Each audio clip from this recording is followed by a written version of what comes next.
Hello, Assalamu alaikum everybody. Hope you're all safe, sound, and healthy.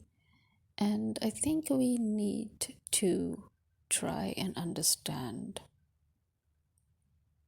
why there are so many things that are very intricate and complex, and why it is necessary sometimes to oversimplify them. I mean, for example, take the intricate, complex history of Pakistan's politics and other former colonies of the West, their politics, wherever the politics is still dictated, wherever the countries are still not 100% sovereign, but under the illusion of a superficial sovereignty. These kind of complexities are necessary to be simplified for better understanding. Once you understand the concept, to me, I think simplifying things is basically getting the concept. Once you understand the concept, then you can start unfolding and going back into the complexities, into the intricacies. At least that's what I believe. And the reason why I suddenly thought of that and thought that maybe this is something that we could discuss and talk about is because simultaneously I've been going through two completely different but at the same time completely similar subjects or topics with friends, with acquaintances, with colleagues, with family, and as an audience of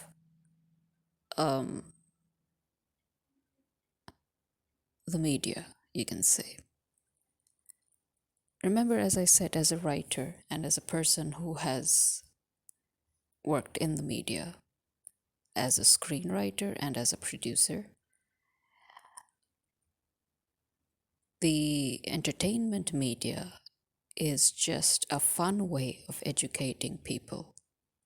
And this is why we always have a lot of issues with specific topics that the entertainment media tends to show, or how they display or narrate or showcase those topics. That is why parents and society in general take an issue with certain TV dramas or TV shows or series or serials or variety shows. And then, a sort of an understanding gets built or more framed by both the media network and the society at large, in which they begin to understand where your boundaries need to be put, how much further you can push your boundaries, or how much further in you need to bring back your boundaries.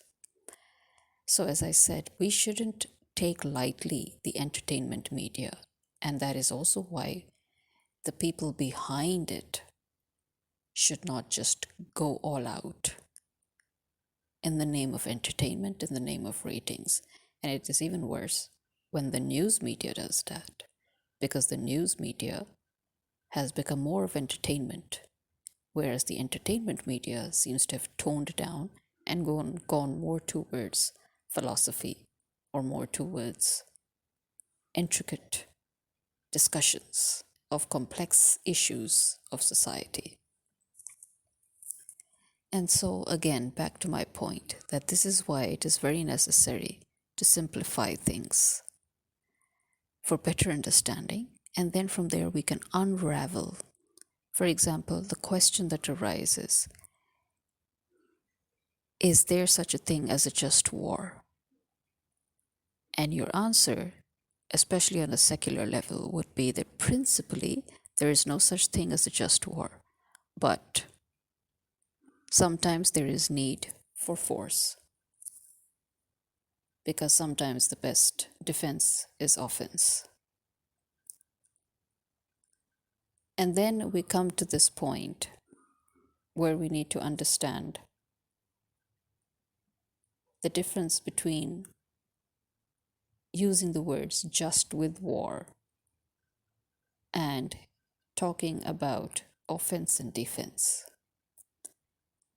So essentially, it would mean that whoever starts a war is the offender, or whoever creates a situation in which you're justified to push back is the perpetrator.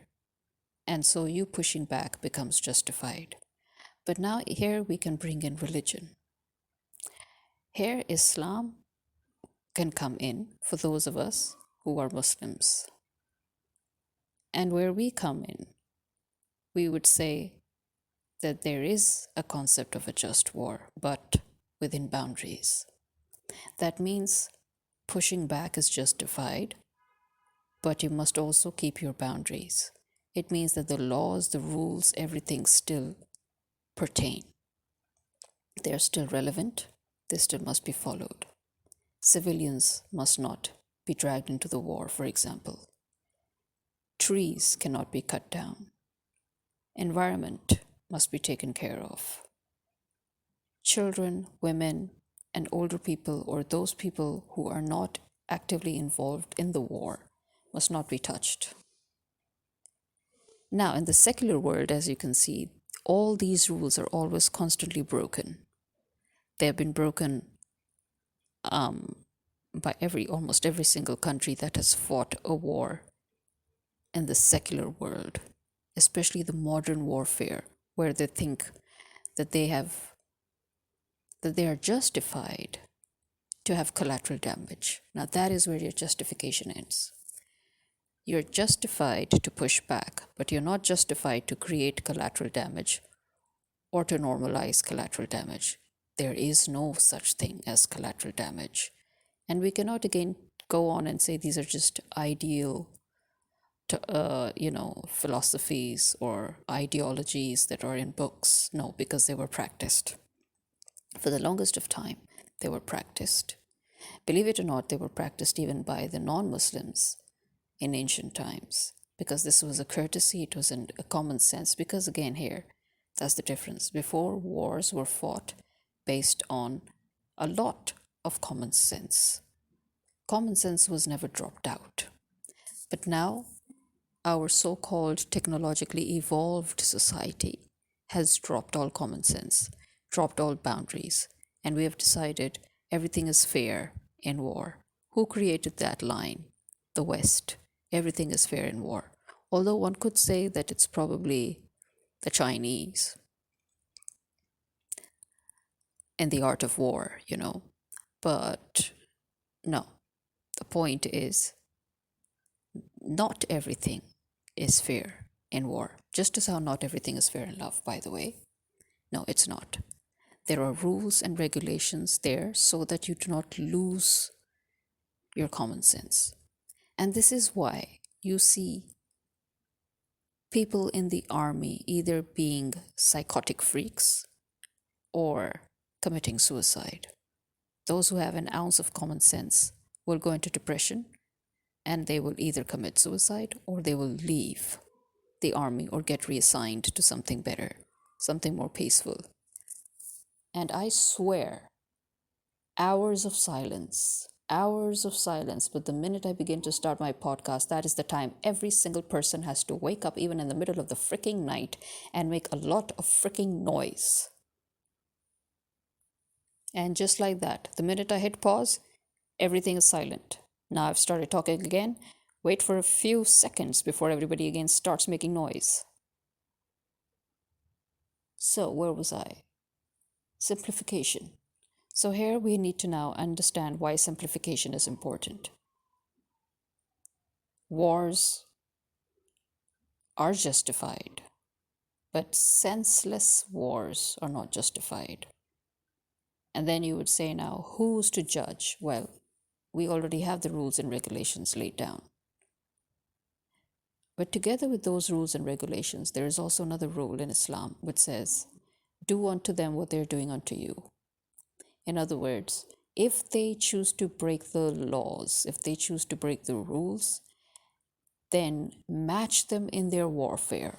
Because again, it is fair. This is what is fair. And you see, just like that, the minute I start talking, everybody's now going to make noise from all over the neighborhood.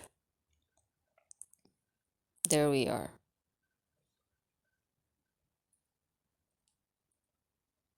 Now, this is also why I feel that it is important for us to simplify what is happening in Pakistan and how it's worked. And this is why I've always simplified the matter whenever I've talked about how we need to remember the chain of command here, where the UK delegates the running the running of the puppeteering of politics, of the dictation of politics in former colonies to the US. And then they hired mercenaries, sent them to Palestine, let them call themselves Israel. So they have two bands of mercenaries. They've got the US establishment, and then they've got the Israeli brand of mercenaries. And these are their right and left hand, right?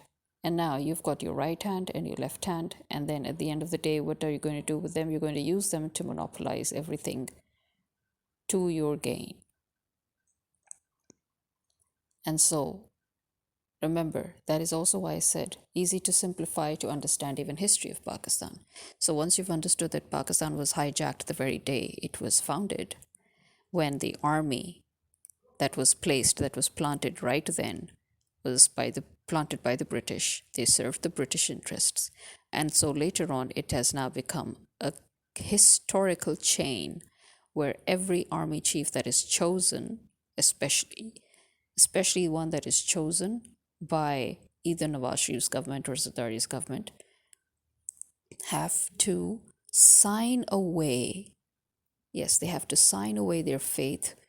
They have to sign away their national interest, and they have to accept America's interest as theirs. And when you understand this, then you understand why Asim Munir going all the way to America became a great problem for everybody. It's because he broke all precedents. He broke every single precedent. He pushed the boundaries. He broke the rules, the laws, the implied rules and laws, wherein instead of answering directly to his bosses, the puppets, he decided to bypass them and go directly to the mastermind, the American government, and obviously the Israelis. So we always knew that this government that has come has basically been brought by America.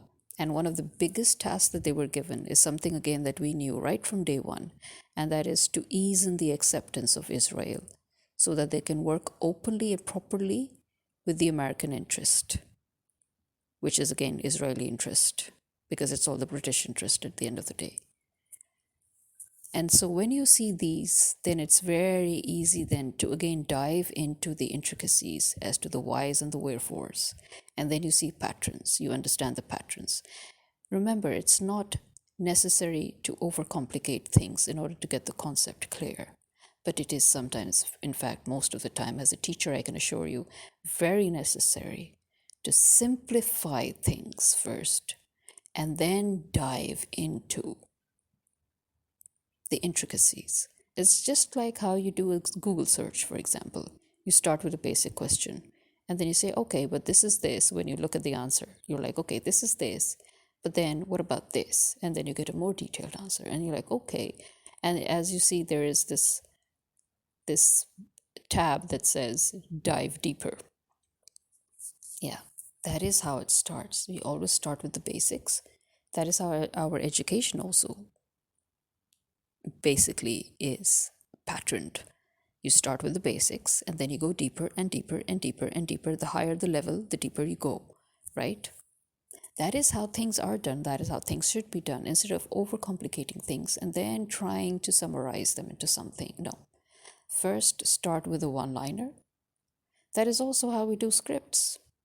We start with we have a one-liner, then we have a three-liner, then we have a summary, and then we have the script.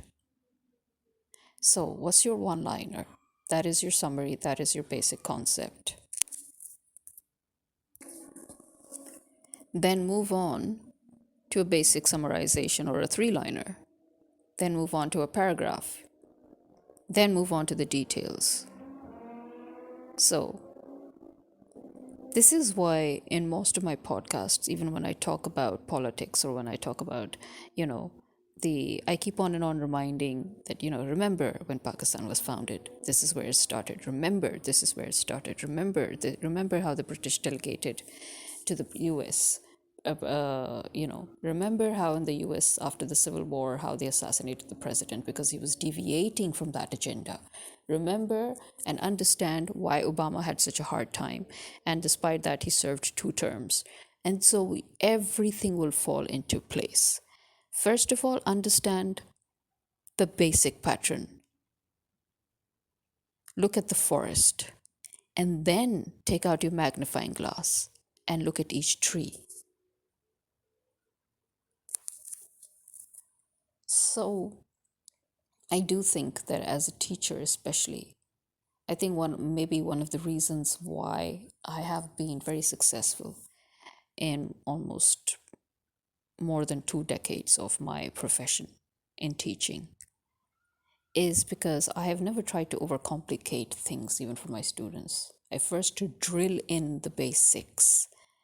And if they don't get it, I will try different ways to help them get it.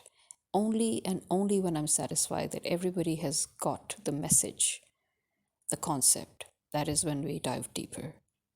And I think it is essential also, again, for us to understand that when we say that the whole army is corrupt, instead of constantly nitpicking, like people like Mohit Pirzada and Dr. Shabazz Gill, who are absolutely right when they're nitpicking, but they need to understand, again, which is something I've repeated many times, they need to understand where the people are coming from and what the people mean. They think that the people are being naive when they're saying, oh, the whole organization is corrupt. No, actually, it shows, if anything, this is the thing that told me that our people are not stupid. And this is the reason why I keep on and on getting so frustrated saying that our people are beyond selfish. They're beyond selfish, they're lazy, they're spectators. Because this fact that they're saying that the whole organization is corrupt, it shows that our people have a very deeper understanding of exactly what is going on. Because again, as I said, go all the way back to history, and you will see that in ancient times, even armies, bodies of armies, organizations of armies, battalions, they went against their superior officer, they went against their chief, they went against their army chief, they went against their boss, their immediate boss, even whoever commanded them to go against their principles. Okay, take for example the American army. The American army had no problems committing all sorts of illegal acts all over the world. But the minute Trump said that, oh, you know what? I need you now to do whatever you've been doing abroad to your own people here in America, they were like, no, it's illegal. We're not allowed to attack our own citizens. That is why we say that the Pakistani army, the whole body is corrupt. They never even tried, not even once in all these 70 years, they never tried even once to take measures, to make laws within their organization to ensure that history doesn't get repeated after Yahya, after Ayub, after Ziaul Haq. They never once took measures that, oh, okay, this keeps happening. We need to put a full stop to it. We cannot allow our organization to politicize itself or to be used and politicized. Instead, what do? They've now decided to start killing people within the army that go against them. And then they're killing people within the police that refuse to take their illegal orders. The latest example of whom is the SP Islamabad, who now they're claiming and trying to spread the news about how he committed suicide and he was in depression and all. And we have talked to people who know them, who know him, or who knew him, and we've talked to the public. And everybody says, oh, it smells, it's fishy. The public is saying it's fishy. And the people who knew him said that it's total BS. He was fine, he was normal, he was happy, there was no depression, there was nothing. He was perfectly fine. He refused an order. And in fact, there were rumors that he was about to hold a press conference, and that's why he was killed. The amount of people getting killed since this government has come, since the Americans put this government, this absolutely vicious government in place, and since they in turn brought the most vicious, the most ambitious, the most unqualified, unmerited, unwarranted army chief in the history of army chiefs, who decided to break all precedents and break all the rules and all the regulations by bypassing his immediate bosses and going all the way to America and Israel, by killing and massacring people in the country, by assaulting females, by assaulting old people, by assaulting children, by turning the whole government organizations that his hands into a killing machine. I mean, we just had the death anniversary uh,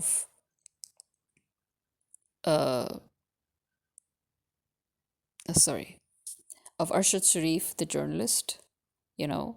And then after that, how many deaths have we seen at our doors? How many people have we seen killed? How many people have we seen? And recently, again, we just had the whole killing of TLP. Why?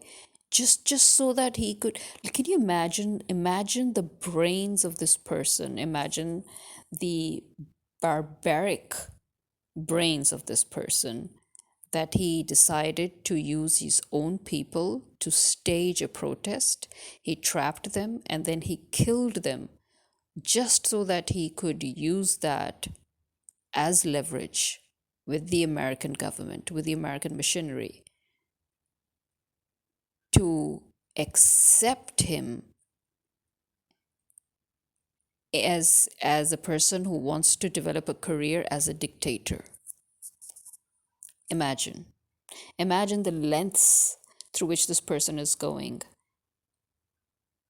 People have all done lots of things before him, but they again had boundaries, they had implied rules that they were not allowed to break, and they knew not to step over them. But he stepped over every single one of them. He broke every single one of them. This is how desperate he is. So, again, simplifying this is crucial so that we understand what exactly he is doing and why. Forget the nitty gritty.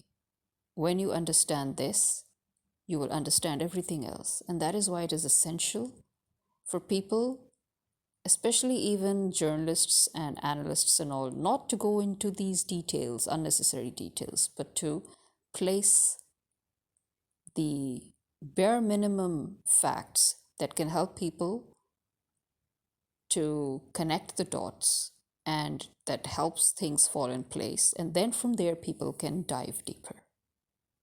Then debates can start. That is the proper way. Well, this is me signing out. Khuda Hafiz.